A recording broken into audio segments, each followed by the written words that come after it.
Ang naging reaksyon ni Christopher Min sa mataas na ratings ng It's Showtime sa GMA at marami pang iba, alamin ang buong detalye.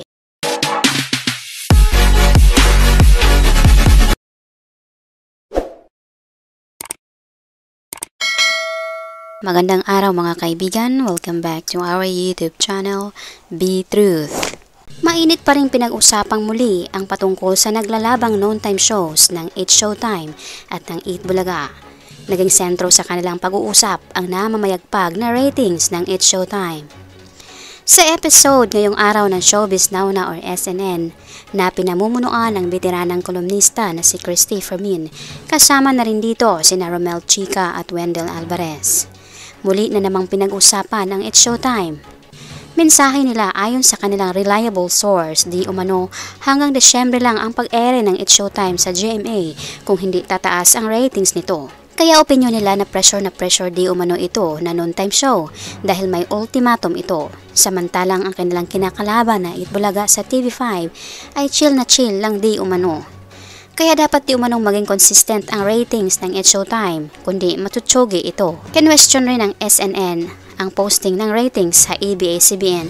Ayon sa kanila, pagdating sa ratings, madalas di umano itong inaanunsyo agad kahit ilang days o oras lang ito. Yan di umano ang kanilang estilo. Dagdag pa dito, binanggit rin ng SNN na hindi di umano totoo ang kumakalat ngayon sa social media.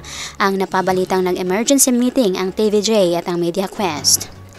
Walang dahilan umano upang mag-emergency meeting dahil wala naman di umanong naging problema. Bukod pa sa emergency meeting, may kumakalat rin di umano nalulugi na ang Eat Bulaga.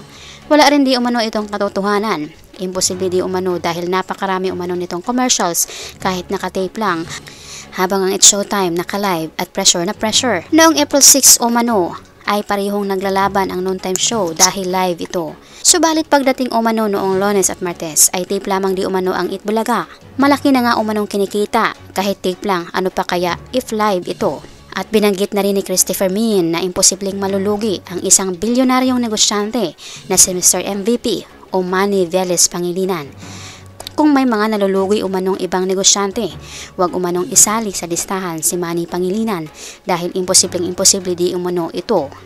Mga kaibigan, anong masasabi mo dito? Ano man ang iyong opinyon o komento? Welcome kayo dito. Maraming salamat po.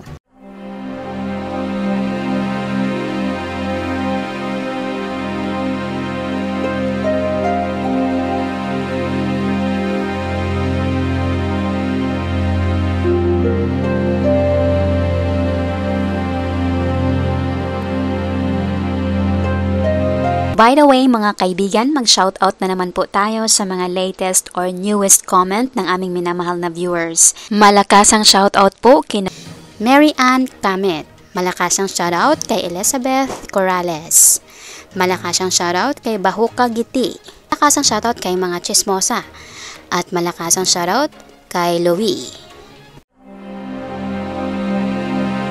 Malakasang palakpak po sa inyong lahat. Marami pong salamat sa inyong pagbibisita at pag-effort na rin na magkomento. Pasalamatan din po namin kayong lahat naming minamahal na viewers. Nag-comment man po kayo o hindi, na-appreciate po namin ang inyong pagbibisita. Taos puso po naming pinapasalamatan ang inyong ibinahaging oras upang mabisita ang aming munting channel. Saan man po kayo naroroon, mag-ingat po kayo lagi. Malakasang palakpak po sa inyong lahat. God bless us po at maraming salamat.